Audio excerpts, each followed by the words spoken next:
저물어 해질 때에 모든 병자와 귀신 들린 자를 예수께 데려오니 온 동네가 그 문 앞에 모였더라.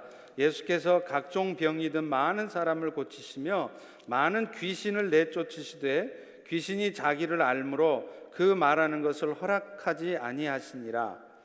새벽 아직도 밝기 전에 예수께서 일어나 나가 한적한 곳으로 가사 거기서 기도하시더니 시몬과 및 그와 함께 있는 자들이 예수의 뒤를 따라가 만나서 이르되 모든 사람이 주를 찾나이다. 이르시되 우리가 다른 가까운 마을들로 가자. 거기서도 전도하리니 내가 이를 위하여 왔노라 하시고 이에 온 갈릴리에 다니시며 그들의 여러 회당에서 전도하시고 또 귀신들을 내쫓으시더라. 아멘. 지난 주일 설교를 하셨던 목사님을 위해서 월요일에 DC 투어를 해드렸습니다. 이미 가보았던 곳이었지만 목사님을 위해서 다시 한번 한국 전쟁 기념공원을 방문했습니다. 그런데 그곳에서 이전에는 눈여겨보지 못했던 한 비문을 새롭게 보게 되었습니다. 바로 Freedom is not free라고 새겨진 비문이었습니다. 아마도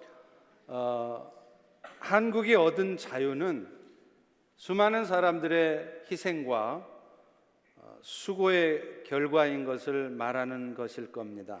실제로 그 비문 앞에는 한국 전쟁 때 희생되었던 사람들의 숫자가 새겨져 있습니다.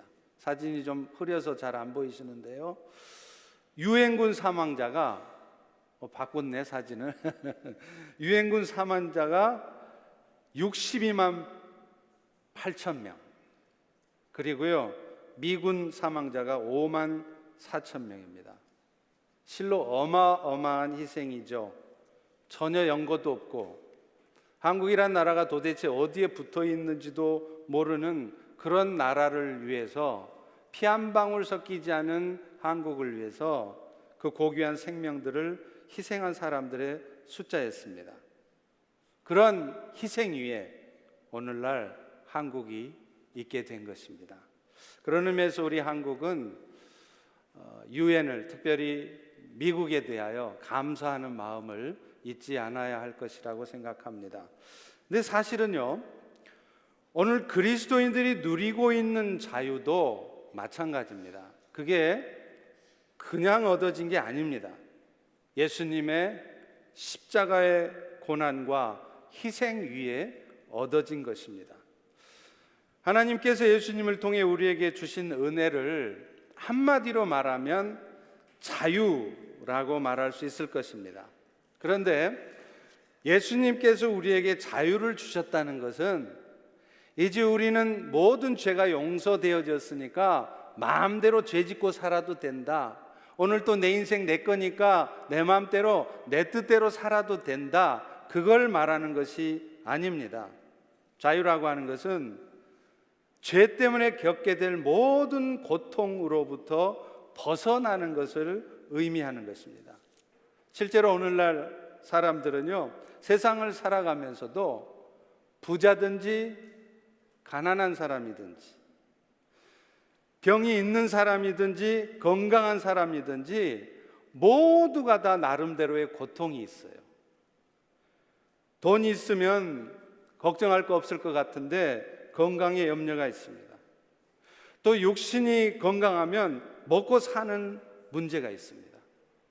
그런데 이 모든 삶에서 우리가 겪는 고통의 근본적인 원인은 결국 죄 때문이라는 것이죠. 그리고 그렇게 살다가 우리 모두는 어느 순간 이 땅에서의 삶을 마쳐야 돼요. 그리고 이 땅에서의 삶을 마치면 그것으로 끝나는 것이 아니라 죽음 이후에는 이 땅에서 우리가 살았을 때 겪었을 어떤 고통보다도 훨씬 더한 고통을 영원토록 받아야 되는 그런 형벌이 우리에게 있다는 것입니다. 그런데 이건 역시도 결국은 죄 때문에 겪게 되는 일인 것입니다. 그런데 예수님은요, 이런 고통으로부터 우리를 자유케 하시기 위해서 이 땅에 오신 분이신 겁니다. 우리는 오늘 본문을 통해서 예수님께서 우리에게 주신 자유가 진정 무엇을 의미하는 것인지, 그리고 그 자유가 주어지기 위해서 예수님은 어떤 희생을 치르셨는지, 그리고 그런 예수님의 희생 이후에 우리가 얻은 자유라면 우리는 그 자유가 또 다른 세상의 사람들에게 전해지기 위해서 우리 역시 어떤 희생을 함께 치러야 하는지를 나누어 보려고 합니다. 오늘 본문에서도 주님의 제자들이 예수님께 이렇게 말합니다. 모든 사람들이 주님을 찾는다는 거예요. 다 같이 36절, 37절 읽습니다. 시몬과 및 그와 함께 있는 자들이 예수의 뒤를 따라가 만나서 이르되 모든 사람이 주를 찾나이다. 지금 제자들이 모든 사람이 주를 찾는다고 말한 것은 실제로 그 당시에 모든 세상 사람들이 다 예수님을 찾는다는 것을 말하는 건 아닙니다. 사실은 그 제자들의 말을 통해서 모든 사람들에게 예수가 필요하다는 것을 대변하는 그런 말이었습니다. 예수님께서도 사실은 똑같은 말씀을 하십니다. 다 같이 38절을 읽습니다. 시작. 이르시되 우리가 다른 가까운 마을들로도 가자. 거기서도 전도하리니 내가 이를 위하여 왔노라 하시고, 예수님께서 이것을 위해서 오셨다는 말씀은 그 예수님이 인류를 죄와 고통으로부터 벗어나게 하기 위한 그 십자가의 죽으심을 당하셨으며, 그러나 결국은 그 죽음에 묶여 있지 않으시고 그분이 부활하신 것을 의미하는 것입니다. 그리고 그분의 죽으심과 부활하심 때문에 결국에는 앞서 말한 것처럼 우리가 이 땅에 살면서 겪을 수밖에 없는 모든 종류의 죄로 말미암는 고통으로부터 벗어나게 되어지는, 자유케 되어지는 은혜가 우리에게 주어졌다는 것입니다. 실제로 예수님 당시의 사람들도 예수님을 찾을 수밖에 없는 공고함이 있었어요.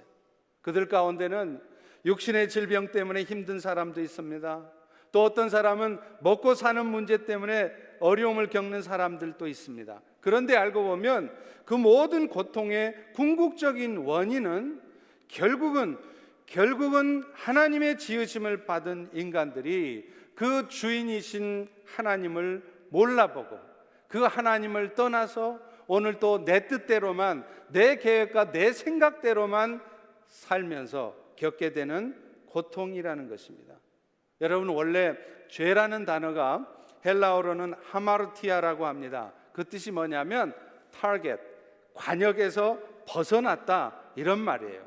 다시 말하면 죄라는 것이 그저 사람 죽이고 간음하고 거짓말치고 이것만이 죄가 아니라 우리를 지으시고 오늘 또 이 세상을 당신의 뜻 가운데 운행하고 계시는 그 하나님을 떠나서 내 마음대로, 내 뜻대로 살아가는 것이 죄라는 거예요. 그렇기 때문에 오늘 이 자리에 앉으신 여러분들도 지금 이 순간 비록 간음은 안 했지만, 비록 여러분이 사람을 죽이지는 않았지만 오늘 또 내 인생은 내 거라는 마음 가운데 내가 생각하는 대로, 내가 삶의 기준을 잡은 대로, 내 계획대로만 인생을 살아가고 계신다면 여러분은 지금 죄를 짓고 계신 것입니다.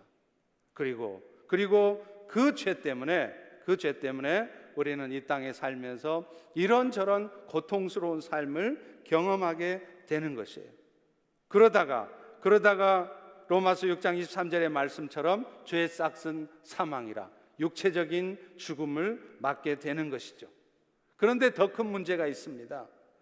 죽으면 모든 것이 끝나는 것이 아니라 그 육체적인 죽음 후에 심판이 기다리고 있다고 성경은 분명히 선언하고 있습니다. 히브리서 9장 27절에 말씀합니다. 한 번 죽는 것은 사람에게 정하신 것이요 그 후에는 심판이 있으리니, 그리고 그 심판의 결과로 죄 가운데 살았던 사람들은 죽음보다 더한 고통 가운데 영원토록 영원토록 어둠 가운데 살게 된다는 것이죠. 계시록 20장 13절 15절에도 말씀합니다. 각 사람이 자기의 행위대로 심판을 받고 누구든지 생명책에 기록되지 못한 자는 불못에 던지우리라, 이렇게 말씀하고 있는 것입니다. 그런데 예수님께서는 죄가 없으신 몸으로 우리를 대신해서 죄의 대가를 치르기 위해 십자가에 죽으셨어요. 그리고 그 예수님이 대신 치른 그 십자가의 죽음 때문에 오늘 우리는 예수님을 믿는 믿음으로, 또 우리가 예수 안에 있기 때문에 우리가 당해야 될 그 죄로 말미암는 죽음으로부터 벗어나게 되었다는 것입니다. 사실 예수님께서 당시에 사람들의 병을 낫게 해주시고요, 귀신을 쫓아내주시고 하는 그런 일들을 보여주셨잖아요. 그런데 이런 치유 사건들은 결국은 무엇을 말하려고 하는 것이냐면, 예수님께서 인생들의 죄의 문제를 해결하신 분이라는 것을 보여주는 것이에요. 그렇기 때문에 병이 낫는다거나 귀신이 쫓겨간다거나 그 사실 자체가 중요한 것이 아닙니다. 예수님은 이 치유 사건을 통해서 결국 예수님만이 우리의 인생의 문제를, 죄로 말미암는 그 고통과 사망의 문제를 궁극적으로 해결할 수 있다는 사실을, 그런 병 고치는 일, 또 귀신 쫓는 일들을 통해서 보여주신 것입니다. 그리고 예수님은 그런 인생의 문제를 해결해 주시는 과정에서 결국은 그들의 영혼을 구원하시는 것입니다. 사랑하는 성도 여러분, 그렇기 때문에 오늘날 우리는 때로 예수님 때문에 병이 났고 오랫동안 풀리지 않았던 인생의 문제들이 해결되기도 하지만, 또 어떤 때는 오히려 인생의 문제가 풀려지지도 않고 여전히 병이 낫지도 않는 그런 일들도 있습니다. 그러나 그런 인생의 문제 때문에 우리는 궁극적으로 좌절하거나 낙심하거나 어둠 가운데 살지 않을 수 있는 이유가 있어요. 그것은 예수님께서 우리의 죄의 문제를 근본적으로 해결해 주신 분이기 때문에 그 죄로 말미암은 고통으로부터 근본적으로 벗어나는 은혜가 우리에게 주어져 있다는 거예요. 사실은 이것이 예수님으로부터 받는 자유입니다. 그래서 진정한 자유는 내가 모든 삶의 고통으로부터 벗어나서 내 삶에 하나도 문제가 없는 것인 것을 말하는 것이 아니고, 실제로 내 삶에 어떤 문제가 있을지라도 그 문제에 휩싸여서 그 문제에 고통하고 신음하면서 어둠 가운데 살지 않을 수 있다는 것입니다. 그리고 궁극적으로는 죄로 말미암는 죽음의 문제, 또 죄 때문에 영원토록 지옥 형벌을 받아야 될 우리 인생들이 그 영원한 고통으로부터 벗어나게 되었다는 이 사실, 이것이 예수님이 우리에게 주시는 진정한 자유의 의미인 것입니다. 그런데 예수님께서 이런 은혜를 우리에게 입혀주시기 위해서는 그분 자신이 희생을 하셨어요. 창조주 하나님이시면서도 스스로 자신을 낮추어서 피조물의 모습을 입고 이 땅에 오셨습니다. 뿐만 아니라 죄가 없으신 분이 마치 죄 있는 사람처럼 십자가에 죽기까지 낮아지셨어요. 이런 예수님의 희생 위에 오늘날 우리가 누리는 자유가 있고 오늘날 우리가 누리는 영생의 축복이 있는 것이지, 그저 어떻게 하다 보니까 그런 은혜들이, 그런 축복들이 우리에게 주어진 것은 아닌 것입니다. 자, 그런데요, 그런 자유가 그렇게 그냥 얻어진 것이 아니라 예수님의 희생과 수고 가운데 얻어진 것이라면, 그래서 그런 예수님의 희생 때문에 오늘날 자유를 얻었다면, 이제 우리는 그 자유가 세상의 또 다른 사람들에게 전해지기 위해서 우리 역시 희생하는 삶을 살아야 될 필요가 있다는 것입니다. 예수님의 희생으로 말미암아 자유를 얻은 우리는 그 자유를 또 다른 세상의 사람들에게 얻게 해야 될 의무가 있고, 때로는 그 과정에서 우리는 예수님이 겪으신 그런 희생과 아픔을 함께 겪어야 될 때가 있다는 거예요. 그럼에도 불구하고 우리는 그 일을 해야 되는 것이, 지금 이 순간에도 수많은 영혼들이 죄와 사망의 음침한 골짜기에서 고통하며 살아가고 있기 때문인 것입니다. 지난 주간 캐나다의 큰빛교회 이면수 목사님께서 2년 6개월의 감옥 생활을 마치고 북한으로부터 돌아오셨습니다. 감격의 첫 주일 예배를 맞으면서 임 목사님의 모습은 너무 여유로우셨어요. 감옥에 가기 전에 거의 90kg, 200파운드 가까웠다는 겁니다. 그런데 감옥에 가서 2달, 3달도 안 돼서 67kg. 하루 종일 10시간이 넘는 그런 중노동을 해야 되고, 손발이 동상이 걸릴 정도로 추운 겨울인데도 난방시설 하나 없이 그렇게 2년 반 동안 그 감옥 생활을 했다는 분으로는 전혀 생각이 안 되는 거예요. 얼마나 말씀을 하시는데 여유로우시고 농담도 하시고요. 너무 놀라웠습니다. 여러분, 이런 것이 바로 예수님으로 말미암는 자유라고 생각합니다.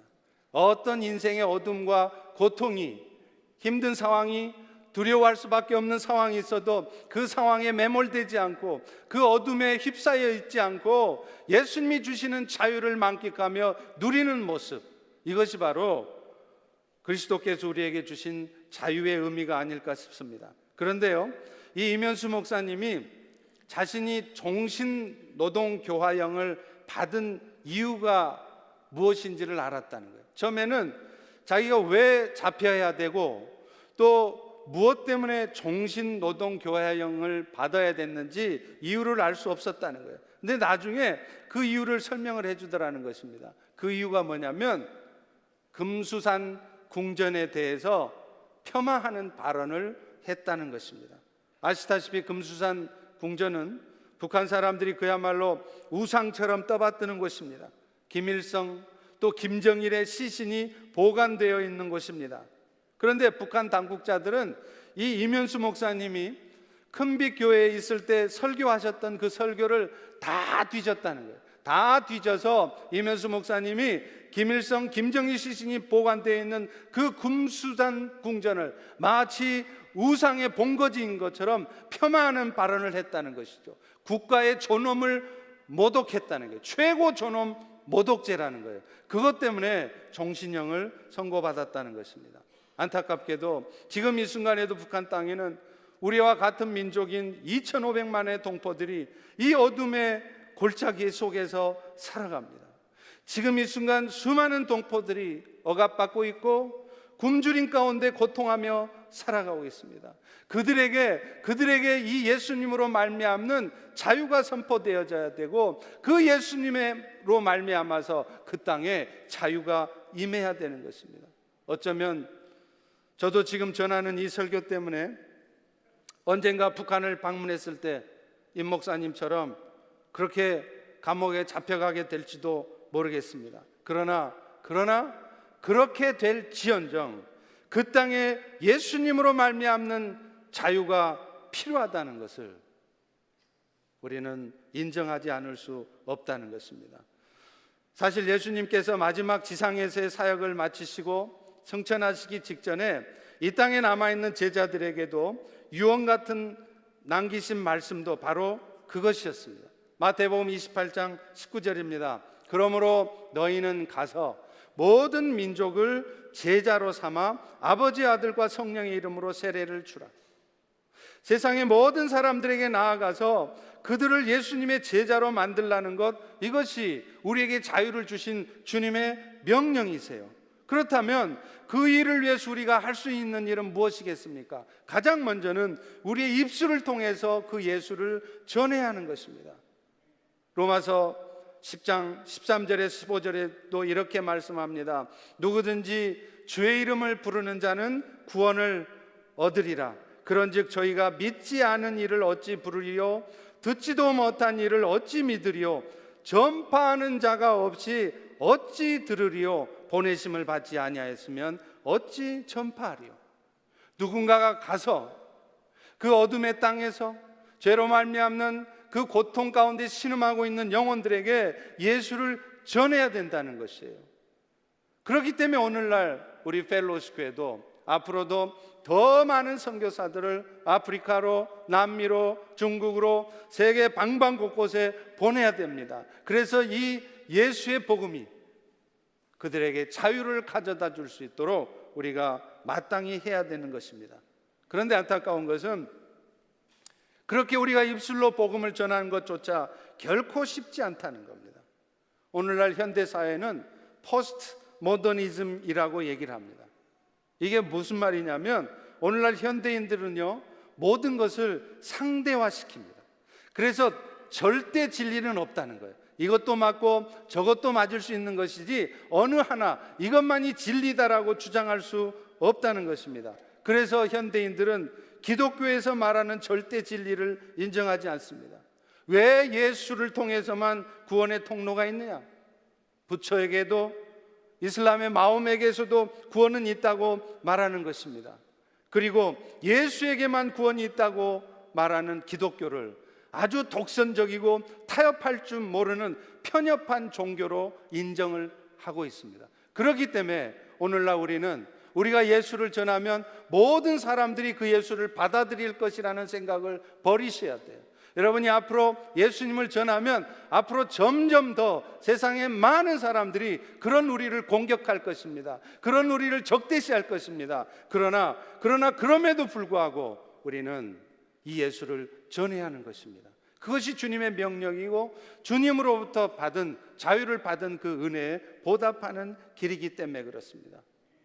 지금 무슬림이나 공산권 같은 곳에서는요, 복음을 전하기가 정말 쉽지 않습니다. 예수 전하는 그것 때문에 때로는 집을 잃고 가족도 잃고 심지어는 생명을 잃은 사람들도 있어요.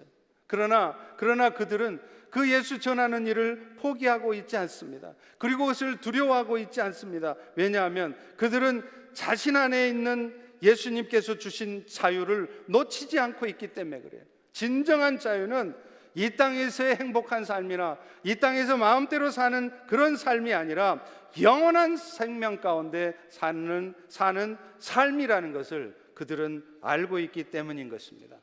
오늘 우리도 그 예수님의 자유를 붙들고 그 예수를 전하는 삶을 살기를 소망합니다. 그리고 그 과정에서 우리에게도 어떤 어려움과 어떤 고통이 올지라도 그것을 마땅히 감당해야 할 것입니다. 그런데 예수님을 전하는 그 일에는 그저 입술을 통해서만 전하는 것으로 되어지지 않는다는 거예요. 어쩌면 우리 입술로 전하는 것보다 더 중요한 것이 우리의 삶을 통해서 예수를 전하는 것일 겁니다. 여러분, 오늘날 교회들이 점점 몰락하고 쇠락해져 가는 이유가 뭘까요? 교회들이 예수님의 복음을 입술로만 전하고 삶을 통해서 전하지 않기 때문입니다. 목사된 자가 몰래 카메라를 설치해 놓고 딸 친구의 몸을 훔쳐보고 교회 중직이라고 하는 사람들이 세상에 나가서는 세상 사람들보다 더 심하게 더 악하게 구는 이런 현실이 오늘날 교회의 영적인 쇠락을 가져온 것입니다. 얼마 전에도 한국에서 육군 대장이라는 사람이 그 사택에서 일하는 공관병들을 무슨 종 부리듯 노예 부리듯 해서 사회적인 이슈가 되지 않았습니까? 근데 그 대장 이름이 뭐냐면 찬주예요. 아마도 주님을 찬미하라고 그렇게 이름을 지었던 것 같습니다. 그런데 그분의 모습은 주님을 찬미하는 것이 아니라 오히려 주의 이름을 땅에 떨어뜨리는 모습이었습니다. 그러면서도 초코파이 하나면 전 군을 복음화할 수 있다고 그런 말들을 공공연하게 하고 다녔다는 것입니다. 사랑하는 성도 여러분, 이렇게 그리스도인이라고 말하기도 부끄러울 정도로 그런 이기적인 모습을 가지고 살아가면서 세상 사람보다 더 악하고 잘못된 모습으로 살아가면서 그런 성도들이 전하는 예수 복음을 누가 믿고 누가 받아들이겠습니까? 그래서 예수님은요, 땅끝까지 가서 예수를 전하라는 그 명령과 함께 또 하나의 명령을 내리십니다. 그것이 바로 Great Commandment라고 하는 사랑의 계명이에요. 요한복음 13장 34절입니다. 내가 너희를 사랑한 것 같이 너희도 서로 사랑하라. 예수님의 대위임 명령, 땅끝까지 가서 모든 족속이 예수 제자 되게 하라는 그 명령과 이 사랑의 명령은 서로 다른 것 같지만 사실은 한 가지입니다. 왜냐하면 모든 족속을 제자 삼으라는 명령은 결국은 사랑하라는 그 계명을 통해서 이루어질 수 있기 때문입니다. 그 사랑의 방법 중에 하나가 세상 사람들의 영혼을 구원해내실 예수 그리스도를 입술로 전하는 것이지만 그것보다 더 중요한 것은 그 전하는 복음을 받아들이고, 그래서 그들도 우리처럼 주님의 제자가 되도록 하기 위해서 우리의 삶을 통해 그리스도의 사랑을 나타내야 되는 것입니다. 오늘날 저희 펠로십 교회가 앞으로 이루어가야 될 여러 가지 비전들도 결국은 그게 세상 가운데 우리가 받은 예수님의 사랑을 나타내자는 것이에요. 내가 먼저 예수님의 사랑을 받았기 때문에 우리가 삶 속에서 함부로 남을 판단하고 비난하고 정죄하는 것이 아니라 칭찬을 먼저 하고 긍정적인 말을 해주고 감사하는 말을 먼저 하고, 약한 자를 보면 판단하고 그러지 말고 오히려 그들의 영혼을 위해서 더 많이 기도해주고, 또 온 땅에 이웃과 세상을 위해서 기도하고 또 그들을 섬기는 일을 하라는 것이에요. 여러분, 이게 바로 미셔널 라이프입니다. 그리고 이런 미셔널 라이프를 사는 성도들이 세상 가운데 구체적으로 예수님의 사랑을 나타내는 것, 그것이 바로 미셔널 처치인 것입니다. 오늘날 우리 펠로십 교회도 그런 미셔널 처치로, 또 그런 미셔널 라이프로 사는 교회와 성도가 되기를 소망합니다. 그런데요, 우리가 그 그리스도의 사랑을 나타낸다고 하는 것이 그리 쉬운 일이 아니라는 거예요. 왜냐하면 주님께서 말씀하신 것처럼 우리가 나타내야 될 사랑은 예수님께서 우리에게 베풀어 주신 사랑이어야 하기 때문에 그래요. 그분이 우리에게 베풀어 주신 사랑은 원수를 사랑하는 사랑이었습니다. 그 원수를 위해서 자기 목숨을 내어놓는 사랑이었습니다. 여러분, 실제로 이 세상의 악한 사람들이 어떻게 그들이 예수를 믿게 되겠습니까? 여러분들이 그들의 악함을 지적해주고 그들에게 벌을 줄 때 그들이 온전한 사람이 되고 예수를 믿게 되겠습니까? 만약 그랬다면 세상은요, 이미 천국과 같은 곳으로 진작 바뀌었어야 됩니다. 우리의 믿지 않는 남편들이나 우리의 자녀들이 어떻게 예수를 믿게 될까요? 내가 받은 만큼 고스란히 되갚아 주겠다고 속이 시원하도록 따져주면, 그러면 그 자녀들이, 그 남편이 바뀌어지고 그들이 예수를 영접할까요? 그랬다면 그들은 이미 신앙생활을 시작했을 것입니다. 예수님께서 우리에게 명령하실 때 내가 너희를 사랑한 것 같이 너희도 사랑하라고 말씀하시는 것은 의미가 있습니다. 예수님이 우리에게 그러셨던 것처럼 사랑받을 자격이 없어 보이는 사람을 사랑하라는 거예요. 나에게 잘 대해주고 항상 옳은 말만 하고 어느 것 하나 잘못함이 없는 그런 사람들만이 아니라 하는 짓마다 미운 짓하고 하는 말마다 나한테 상처 주는 말하고 뭔가 잘못되어 있는 것 같은 그런 사람일수록 더더욱 다가가서 사랑해 주라는 것입니다. 그럴 때 그 사랑이 그들을 변화시키고 그 변화된 삶 가운데 그들이 영혼의 구주 되신 예수를 받아들이는 것입니다. 그리고 그런 왼수 같은 인간을 위해서도 때로는 내 물질뿐 아니라 내 시간을, 심지어는 내 생명까지 희생하고자 할 때 그 사랑이 바로 영혼을 구원해내는 것입니다. 히브리서 13장도요, 우리의 대제사장 되신 예수님의 사랑을 받은 성도들이 어떻게 살아야 할 것인가를 말하면서 마지막에 히브리서 13장 1절에 이렇게 말합니다. 형제 사랑하기를 계속하고. 히브리서의 결론이 뭐냐면, 결국은 뭐냐면 형제 사랑하라는 거예요. 오늘 여러분들이 지금 이 세상을 어떻게 살아가시렵니까? 어떤 모습으로 살아가려 하십니까? 성경의 결론은 이것입니다. 사랑하라는 거예요. 속상해도 마음에 안 들어도 먼저 다가가시고 먼저 사랑하라는 것입니다. 이것이 주님의 명령입니다. 그리고 그 사랑이 결국 죽어가는 영혼들을 건져내는 것입니다. 그런데 그 사랑을 하는데 가장 방해가 되는 게 뭔지 아세요? 돈이더라고요. 결국에는 돈입니다. 그래서 히브리서도 이렇게 말하고 있어요. 히브리서 13장 5절에 보면 돈을 사랑치 말고 있는 바를 족한 줄로 알라. 그가 친히 말씀하시기를 내가 너희를 버리지 아니하고 과연 너희를 떠나지 아니하리라 하셨느니라. 정말로 그렇습니다. 예수님의 계명대로 사랑하느라고 내가 물질의 손해를 봅니까? 여러분, 그것 때문에 나는 결코 망하지 않습니다. 말씀하신 것처럼 내가 너희를 결코 버리지 않을 것이고 떠나지 않으리라고 약속하셨기 때문입니다. 절대로 망하지 않습니다. 교회도 마찬가지입니다. 제가 몇 주 전에 한국의 감자탕 교회라고 소문이 난 광염교회 이야기하지 않았습니까? 한 주에 헌금이 걷어지면 그 다음 주까지 그 헌금을 다 써버리는 것이 그 교회 목표입니다. 뒷일은 생각 안 합니다. 우리 같으면, 다른 교회들 같으면 교회 건물 모기지도 있고 또 교회가 이끌어져 가다 보면 어떤 일이 벌어질지도 모르니까 일정한 정도는 준비해 놓고 있어야 되지 않습니까? 사실은 그 말이 맞습니다. 그래야 됩니다.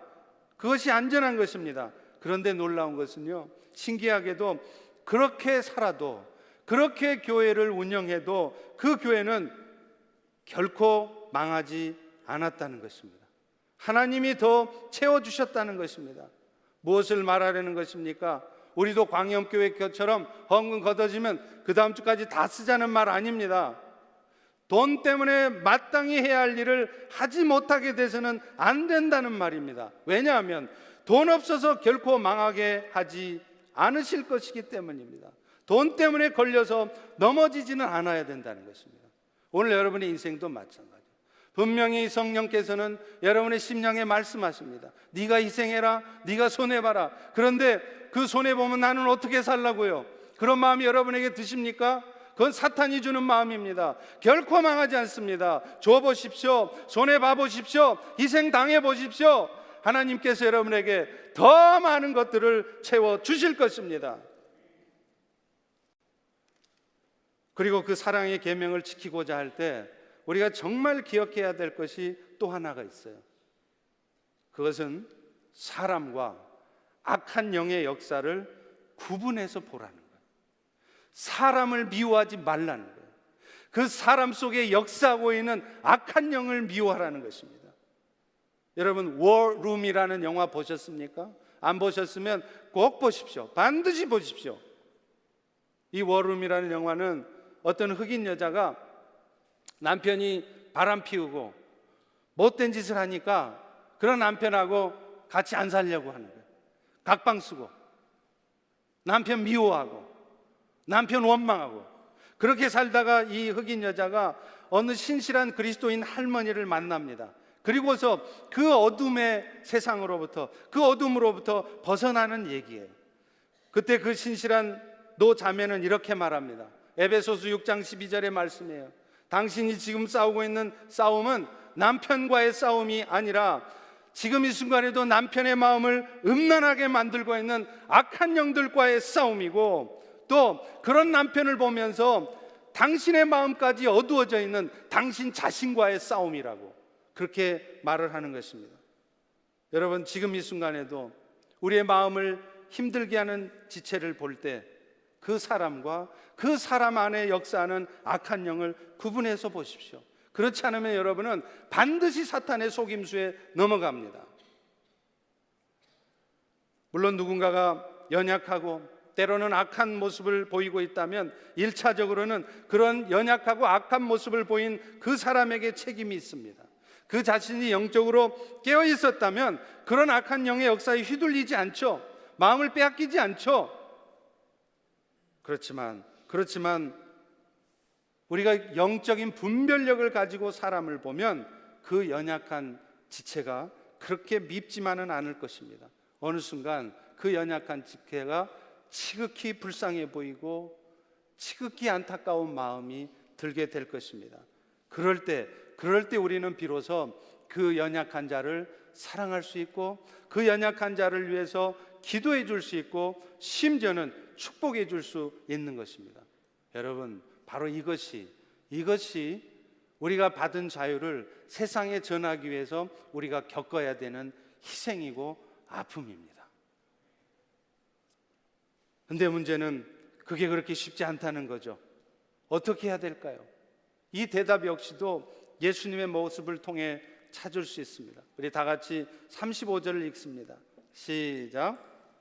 새벽 아직도 밝기 전에 예수께서 일어나 나가 한적한 곳으로 가사 거기서 기도하시더니, 사실 예수님은요 그 전날 저녁 늦게까지 병자들을 고치시느라가 무척 피곤한 상태였습니다. 32절에 보면 저물어 해질 때에 모든 병자와 귀신 들린 자를 예수께 데려오니, 왜 저물어 해질 때 그제서야 데리고 왔느냐? 안식일 때문에 그래요. 안식일이 끝나는 저녁이 되어서야 병자들을 예수님 앞에 데리고 올 수 있었습니다. 그런데 33절에 보면 온 동네가 그 문 앞에 모였더라라고 말하잖아요. 예수님으로부터 고침을 받아야 할 사람들이 그 가득 문 앞에 모여 있었다는 것입니다. 그런데 예수님은 그들을 마다하지 않으십니다. 내가 피곤하니까 오늘은 이만하고 다 돌아가라고 그렇게 말씀하지 않았습니다. 34절에 보십시오.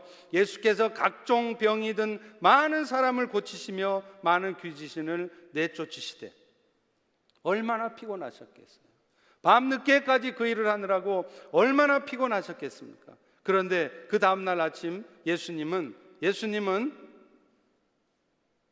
그 피곤함을 핑계대고 주무시지 않았습니다. 우리 같으면 전날 밤 늦게까지 사역을 했다는 핑계로 그 다음날 기도하는 일을 빼먹었을 것입니다.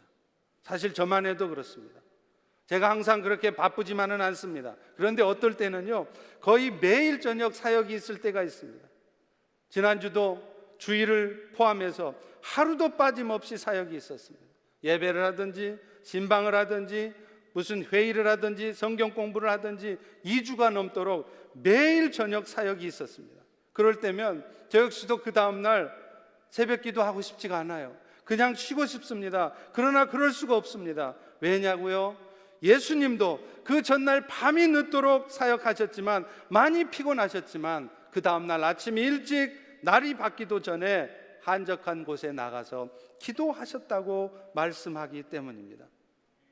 예수님은 왜 그러셨을까요? 갈릴리 전역에 전도 여행을 떠나기 전에 그 어떤 준비보다도 하나님 아버지와의 내밀한 교제를 통한 영적 준비가 필요했기 때문입니다. 실제로 복음서에 보면요, 예수님은 12 제자를 택하신다거나 오병이의 기적을 베푸신다거나 죽은 나사로를 다시 살리셨을 때, 그리고 십자가에 못 박혀 죽으시기 전에 간절히 기도하셨어요. 간절히 기도하셨어요. 왜 기도하셔야 했을까요? 육신을 입으셨기 때문에 그렇습니다. 그래서 그 예수님이 주는 자유를 세상에 전하기 위해서 자신이 감당해야 될 그 희생과 수고가 두려웠기 때문일 것입니다. 사랑하는 성도 여러분, 오늘날 우리를 통해서 누군가에게 자유가 주어지기 위해서는 기도하지 않을 수 없습니다. 그런데 놀라운 것은요, 저의 경우에도 그 피곤한 몸을 이끌고 기도의 자리에 나아가면 아낌없이 은혜를 부어주세요. 놀라운 것은요, 피곤해서 정말 쉬고 싶은데 그럴 때 나갈수록 더 큰 은혜를 분명하게 부어주십니다. 지금 이 상황에서 내가 도대체 어떻게 해야 되는지, 저 연약한 지체를 내가 어떻게 상대해야 되는지, 그리고 심지어는요, 무엇보다도 그것을 위해서 내가 살아야 될 희생적인 삶을 위해서 내가 내려놓아야 될 것들을 내려놓게 해 주십니다. 맥스 로케이도는 그런 말을 했습니다. 짐을 버리고 길을 물으라. 사람들은 인생의 무거운 짐은 안 버리고 길을 물읍니다. 주님 어떻게 합니까? 주님 도와주세요. 그런데 자기 뒤에는 잔뜩 짐이 있어요. 인생에 무거운 짐이 있어요. 내 인생은 내 것이라는 생각 가운데 예수를 믿어도 오늘 내 인생을 내가 계획하고 내가 디자인한 대로 만들어 가려고 하는 그 무거운 인생의 짐은 그대로 짊어진 채로 주님, 내가 어떻게 해야 됩니까? 주님, 나를 도와주십시오. 그렇게 주님 앞에 구한다는 것입니다. 그 인생의 무거운 짐은 안 버리고 길을 물으니 예수님이 대답을 안 하시는 거예요. 아니요, 더 정확하게 말씀드릴까요? 말씀하셔도 여러분들이 못 알아들으시는 거예요. 사오정이라는 말 아십니까? 아무리 말해도 엉뚱한 말로 이해하는 거예요. 참 오늘날 세상 사람들은, 우리 그리스도인들도 사오정이 많아요. 주님이 아무리 말씀하셔도 그 말씀을 못 알아듣습니다. 엉뚱하게 알아듣습니다. 자기 좋을 대로, 자기 귀에 들리는 대로 해석하고 받아들여요. 갈치가 천원 그러는데 그거를 가치가 천여 그렇게 알아들어가지고, 그래서 막 화를 내요. 왜 나를 쫓아오냐고. 쫓아가긴 누가 쫓아가요? 자기가 잘못 알아들어 놓고서 말이죠. 오늘날 우리의 삶이 그렇다는 거예요. 짐을 맡기셔야 됩니다. 인생의 무거운 짐을 내 뜻대로 내가 짊어지려고 하는 것이 아니라 예수님한테 맡겨보십시오. 그럴 때 얼마나 자유가 오는지 모릅니다. 얼마나 마음이 평안해지는지 모릅니다. 그런데 그 짐을 내려놓기 힘들 때 예수님 앞에 나아가 보세요. 기도해 보십시오. 그럴 때 여러분의 마음에 평안이 임하고, 여러분이 그렇게 포기하고 싶지 않았던 것들, 정말 내려놓고 싶지 않았던 것들이 여러분들 모르는 사이에 내려놓아집니다. 그리고 그럴 때 비로소 놀라운 은혜의 역사가 있게 되는 것입니다. 사랑하는 성도 여러분, 오늘 또 예수님은 우리에게 명령하시고 말씀하세요. 내가 너희를 위하여 희생하고 손해본 것처럼 너도 나를 위해서 자존심 좀 꺾을 수 없겠니? 너도 나를 위해서 네 물질을, 네 시간을 희생해 줄 수 없겠니? 너도 나를 위해서, 내가 너에게 먼저 다가갔던 것처럼 너도 먼저 다가갈 수 없겠니? 라고 물으십니다. 오늘 이 시간 예수님이 그러셨던 것처럼 내가 희생을 치름으로 세상의 사람들에게 자유가 임할 수 있다는 것을 믿는 가운데, 그런 은혜의 삶을, 희생하고 기꺼이 손해보는 삶을 사는 여러분들이 되시기를 주의 이름으로 축원합니다. 우리 다 일어나셔서 같이 주님을 보게 하소서 같이 찬양하도록 하겠습니다. 제가 잠깐 기도하도록 하겠습니다. 사랑의 주님, 오늘 주신 말씀처럼 이제 주님 앞에 우리가 나아갑니다. 세상을 보지 않게 도와주시고, 오늘 또 우리 마음을 어둡게 하는 그 인생의 문제를 보지 않게 도와주시고, 그래서 우리도 모르는 사이에 마음이 함께 어두워져 있지 않게 도와주시고, 오직 주님만을 바라보면서 오늘 또 영으로 오신 성령의 도우심을 구할 때 놀라운 하나님의 은혜 역사를 경험하는 우리 모두가 되게 하여 주시옵소서. 예수님 이름으로 기도합니다. 우리